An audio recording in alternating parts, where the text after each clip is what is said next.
We have two software that we developed, and we have won so many awards last year, which is awesome to be recognized by the industry. We won like for News Dash and GD Dash. News Dash is all focused on real-time SEO. We track the rankings every 15 minutes. We send publishers alerts to identify missed opportunities or low-hanging fruit or areas to optimize. And then GD Dash, it's mainly focused on three elements: Google Discover, analysis. So we take all the feeds of Google Discover and we analyze the content of the publisher or any site that gets Google Discover with the same kind of technologies that Google analyze content with, right? And then we tell people, this is what you need to write about. This is what drives your Discover traffic. And then we also do the same thing for search. So we take all the Google Search Console data and then we put it in reports that can be, fathomed. Welcome to Endless Coffee Cup, a regular discussion of marketing news, culture, and media for our complex digital lifestyle. Join Matt Bailey as he engages in conversation to find insights beyond the latest headlines and deeper understanding for those involved in marketing. Grab a cup of coffee, have a seat, and thanks for joining. Well, hello and welcome to another edition of the Endless Coffee Cup podcast. As always, I'm your host, Matt Bailey, and with me today, you might have heard him before, but it's John Shehata from News Dash. John, how are you doing today? Hey, how you doing, Matt? It's good to come here again. Good to talk with you. And I'll tell you what, the reason why it's been like burning in my mind that I've got to talk to you because of all this news about search generative experience, AI, publishers. John, it's like one of those the sky is falling type things. I listen to different people and I just wanted your opinion on this. Is this going to be as big as they're promising, or is it, how do you see things changing over the next few months or few years? Yeah.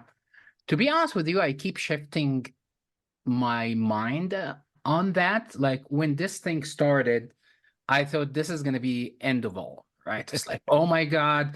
And it used to be huge. You will see it if you have a whitelisted account, you will see it on almost every search, right? The data was not that good. And I was like, okay, this is going to hit everyone very hard, right? And then after a while, they kept iterating on the UX, right? And it kept shrinking and shrinking and shrinking. So no more the default, like the expanded view, right? And the majority of searches, you will get like either shrunk, which is like a couple of lines, and then, or like, hey, generate AI or generate the snippet. So, and I said, okay. And then that kept happening and happening and happening. And then they removed the date. It's like, they're not committed to have any specific date to publish the SGE. And then on top of that, when you see Bing results, they haven't gotten any market share at all, right? So I think this whole thing, and I'm going to come back to my own opinion, but I think this whole thing is more like the space race, where like Russia and US, who going to get to the moon first or the space first, right? Or it's like Bing and Google. In early days, we have indexed 1 million pages, and the other search engine, we have indexed 10 million pages. So I think Google there was more of like, oh, we need to be always on the front runner or the frontier of any new advancement, right, to technology and stuff like this. And they saw that Bing took the upper hand. But after the market share numbers and everything else, it's not like people change the way they do things. It's not like people switch to Bing to enjoy free ChatGPT because it's free there, right? So I think that's my opinion. I think they're gonna slow things down.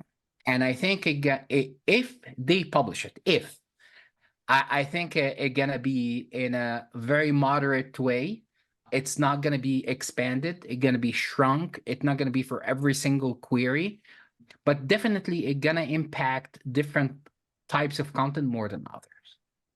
Absolutely. And being in the publishing industry, and dear listener, I would recommend go and listen to an earlier podcast. I'm going to link to it where you can get John's cred. He's been in the publishing industry for many years. So if you want to know what's going on in news and publishing, John's the guy. Have you seen this affect publishing right now, how some of the AI has been working in and how they've been changing results? Right now, it's still only for white listed accounts, right? So Mhm. you don't see the major impact, and we don't know how many people are whitelisted to see the lapse and see all that stuff. So I think it's still not open to the public. So like we cannot examine it with our tool and stuff. But going back to the point I mentioned before, I think once it goes out there in the public, and it depends on the frequency and saturation and was like how many people will see it, I think you will have different types of content that get impacted differently. So if you think, for example, about affiliate content, right? Where like, or commerce content, right? Where publishers publish content like, hey, these are the best in vacations this summer, or this is the best men's sunglasses in 2024, or this is the best whatever, right? All of these kind of like commerce content where publishers earn revenue or commission based on sending traffic to like Amazon or any of the commerce sites. I think if you see the Google SGE experience, when you search about that, it was like, oh, here is the top 10 best vacations, right, for you and your family, and they give you everything. Or this is the top 10 best sunglasses for men. This is the criteria. These are the top 10. And then this is the best price for each one. And you click on it and gives you all the stores and the prices for each one. I think Google will eliminate the middleman from the equation, or most of it, and get a lot of this traffic, especially if they're gonna try to push Google Shopping and Google Direct Pay. So this is gonna have a huge impact. But it's catch 22 because Google has developed that information from the publisher content, Right. right? Right.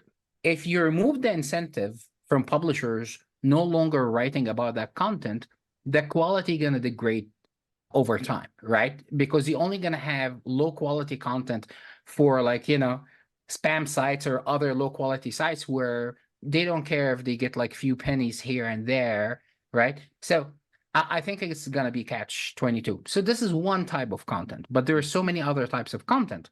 Another one for publishing, which I think most interesting for publishers and breaking news, is I thought in the beginning that SGE will not show up for sensitive topics, right? Mm. And will not show up for like breaking news, right? Or recently developed news, like an earthquake just happened in LA, for example, or a war just erupted in this country, or this congressman or woman just got impeached or like out, right? So like you think about these kind of incidents and you say, you know what, Google will not get into that, right?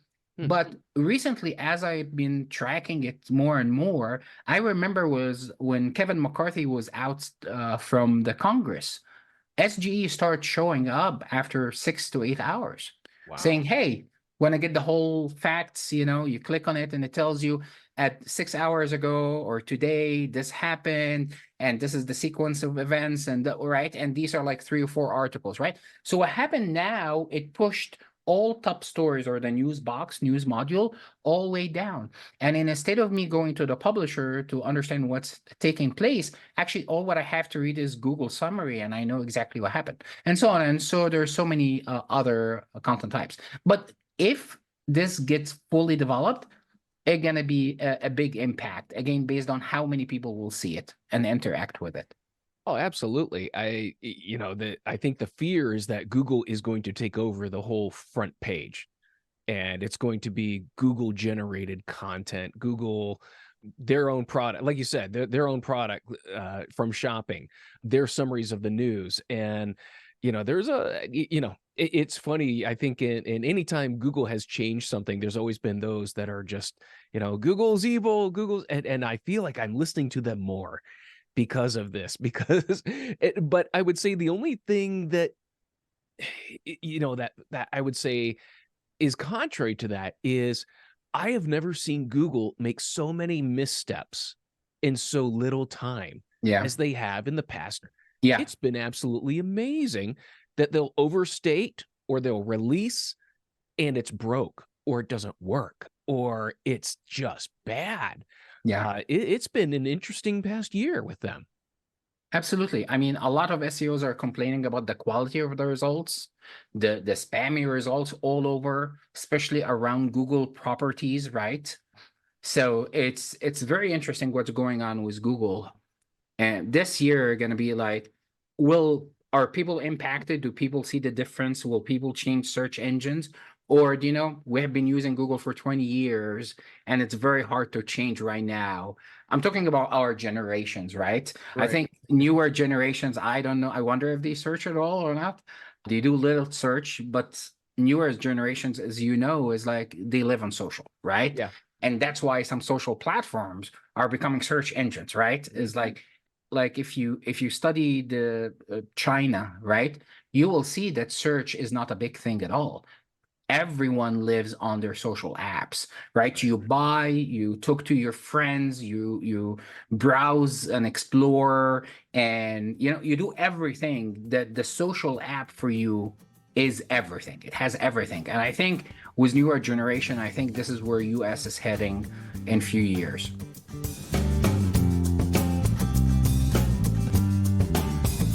Hey everyone, this is Matt, and thanks for listening. Just a quick break in the middle of the podcast here to let you know there's a couple ways that you can connect with us. The first is learn.sitelogic.com. That's the learning site where you can see courses on analytics, courses on digital marketing across paid search, SEO, multiple disciplines. And then also, you can connect with us on Slack. Go to Slack if you're there and look for us at endlesscoffeecup.slack.com. Connect with us. I'd love to hear from you. Hear what ails you in the realm of digital marketing. Are there courses you need, information that you'd like to hear, or maybe some past guests that you'd like to hear more from? Thanks again for being a listener of the Endless Coffee Cup, and I look forward to hearing from you. Yeah, that is absolutely, people get locked in. I still laugh, the other day, like how many people are still using Facebook as I got onto Facebook to see what was going on. Yeah. I was surprised how many of my friends were still there and very active. But yeah, I think Google has gotten baked into things. But yeah, like you, I think it's funny that, people rail against big tech, but the one thing they don't want to give up is their big tech. Yes. They don't want to give up their phones. They don't want to give up their search engine. They don't want to give up their precious Google Drive, so it's strange to see that contradiction. And I kind of wonder how far Google has to go in burning reputation before people start to take notice of it, as you said, with the quality of the results. Will people recognize that all of this information is coming from Google? It's not coming Yeah. from a trusted name or a Yeah. trusted domain. Will people respond to that?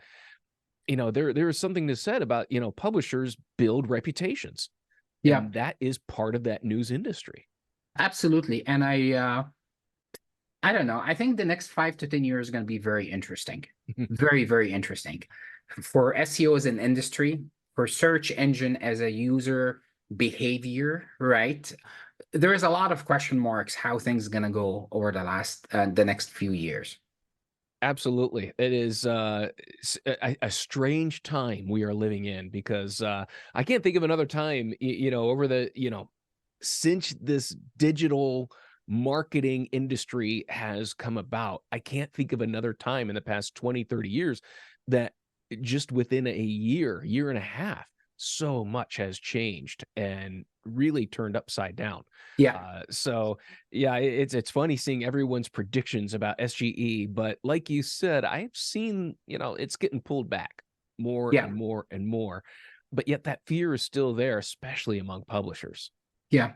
I mean, one thing to consider, Matt, too, is this is the very first development in Google that is impacting revenue negatively. If you think about it, right? Mm, So Google biggest revenue source is still search and display ads, right? It's the number one, right? And if you're planning, I keep repeating this example because it's a really good one. If you're planning a vacation for your family with 2 kids, age, I don't know, 14 and 16, right? Into a warm place in the winter season, right? By the beach, right? Imagine if you do search after search, probably gonna take you like probably 2 weeks, and let's say maybe anywhere from 50 to 100 search queries, right? Refining, looking, reading, reviewing, finding hotels, looking, and so, right? So imagine 100 searches over 2 weeks, right? And how many display ads you're gonna come across.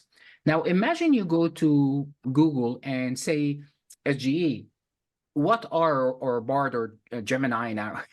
It keeps changing, right? Yes, It exactly. was like, yeah. Typical Google. Let's change the name again. And I was like, hey, recommend a vacation for me and my family, H da da da da, next month in a warm place, right? And you put all of this, and Google is like, oh, here are the best places. Okay, for this place, can you give me the best hotels? Here are the best hotels, right? So you can finish this journey that takes 2 weeks, 100 searches, and maybe one setting with minimal ads displayed. So you lost all this ad revenue. So that makes me feel like, or sometimes you have to lose to gain, but that's a big thing, right? The loss of display revenue from these kind of journeys.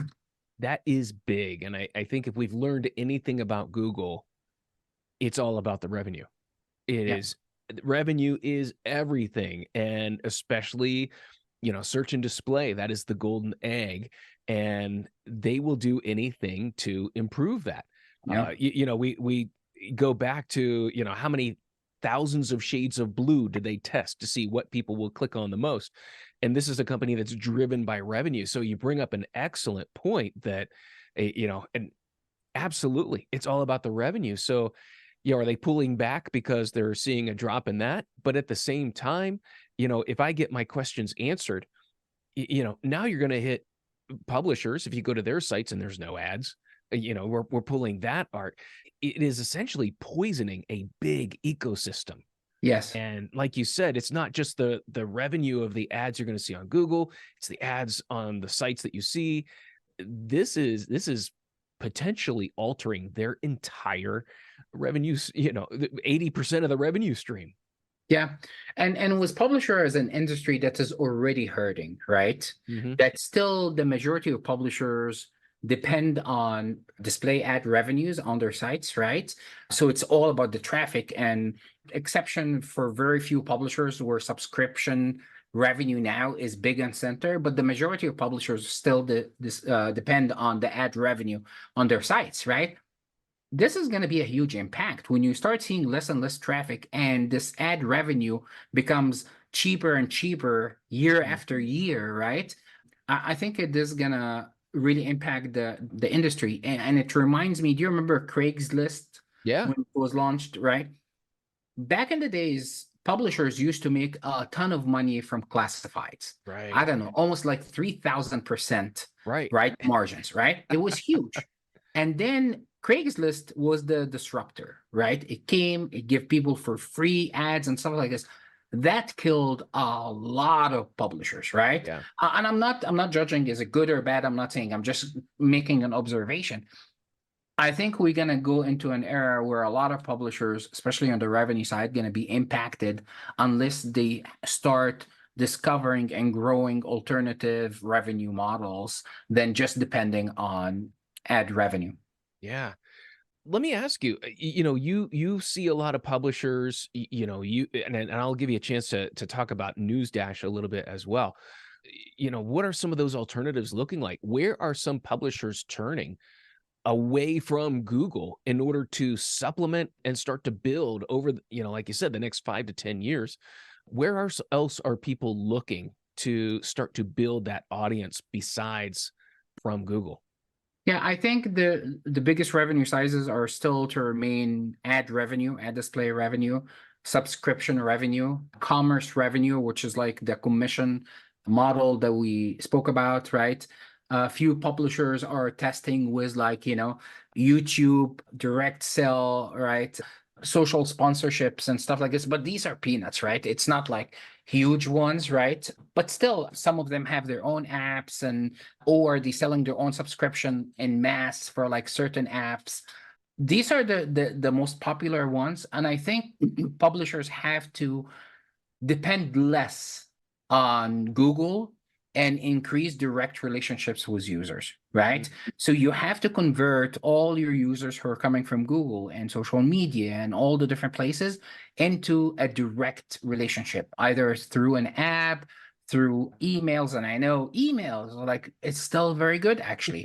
And actually, users who subscribe to emails are most likely to subscribe to the site and pay money, right? If they see value, right?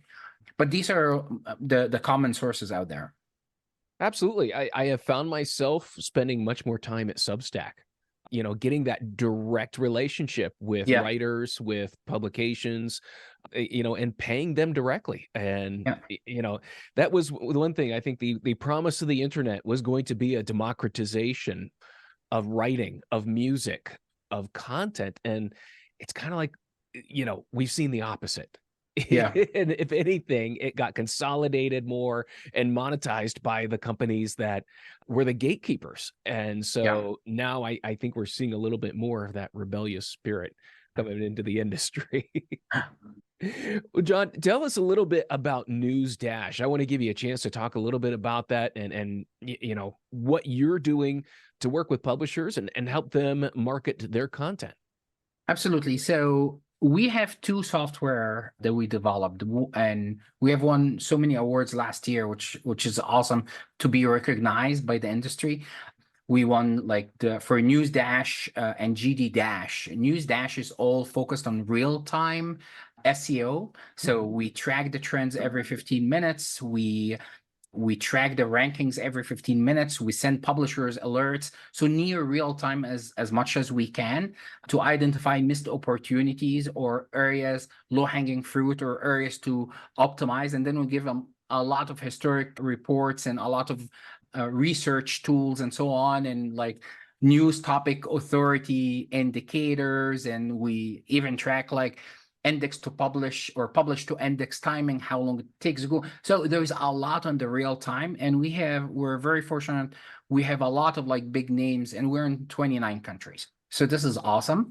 And then GD Dash was like, we started it last year or end of the year before, and it's mainly focused on three elements: Google Discover, analysis. So we take all the feeds of Google Discover and we analyze the content of the publisher or any site that gets Google Discover with the same kind of technologies that Google analyze content with, right?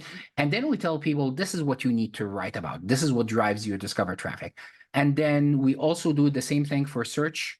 So we take all the Google Search Console data, and then we put it in reports that can be, fathomed, right? Because like if you have like 500,000 keywords and 1 million URLs and something happen, technical side, you can run few audits and figure out what's going on, but on the content side, it's still the hardest. So we consolidate the data and present it in a way that you can actually get actionable insight from and understand exactly what happened. And then we track Google Discover feeds now, which is a whole new thing that we just launched a month ago, where you can say, you know what, we write about Taylor Swift all the time, right? Are we winning? What type of content is winning? What are the most visible sites and stuff like this? So we can track Google Discover through entities, which is like the foundation of Google Discover, the same way you track Google search through keywords. Wow. Those are some incredible tools. I have to ask, what's it like knowing what's trending before everybody else? That's It's great, right? So it depends on what type of publisher we work with. Some publishers have like, reporters everywhere and stuff like this. I wouldn't claim that we will know what's trending even before them, because they are on the scene, but right. we give them some few hidden gems or opportunities or stuff that they even wrote about, but it's not working for them, right? So this is one benefit. Other publishers and many publishers have limited resources, right? They don't have the same kind of like, numbers that out there. These publishers like, oh, this is good, this is good, this is good. Now what we do is we give them the size of opportunity. If you can only write 20 articles a day, it's not about everything's trending. It's about like, because we do near real-time search volume for these trends, we're the only tool in the world that does that. So we can tell them, you know what, this is a bigger opportunity much bigger opportunity than other opportunities. So this is where I see the true value of trends. It depends on the size and the resources of each of the publishers we work with. That is amazing. That is an incredible set of tools. And John, I have been recommending it to anyone I talk about in the publishing industry because they have got to be using News Dash. And what a great set of tools. And congratulations on the awards. That was amazing to see. Thank you so much, Matt. It's always great to join you here, and hopefully we meet again soon. Absolutely, John. I look forward to our next conversation. Have a great one. You too. Thank you. Thank you. And thank you, dear listener, for tuning in to another edition of the Endless Coffee Cup podcast. I look forward to our next cup of coffee together at Endless Coffee Cup. You've been listening to the Endless Coffee Cup. If you enjoyed this episode, share it with somebody else. And of course, please take just a moment and rate or review us at your favorite podcast service. If you need more information, contact me at sitelogicmarketing.com. Thanks again for being such a great listener.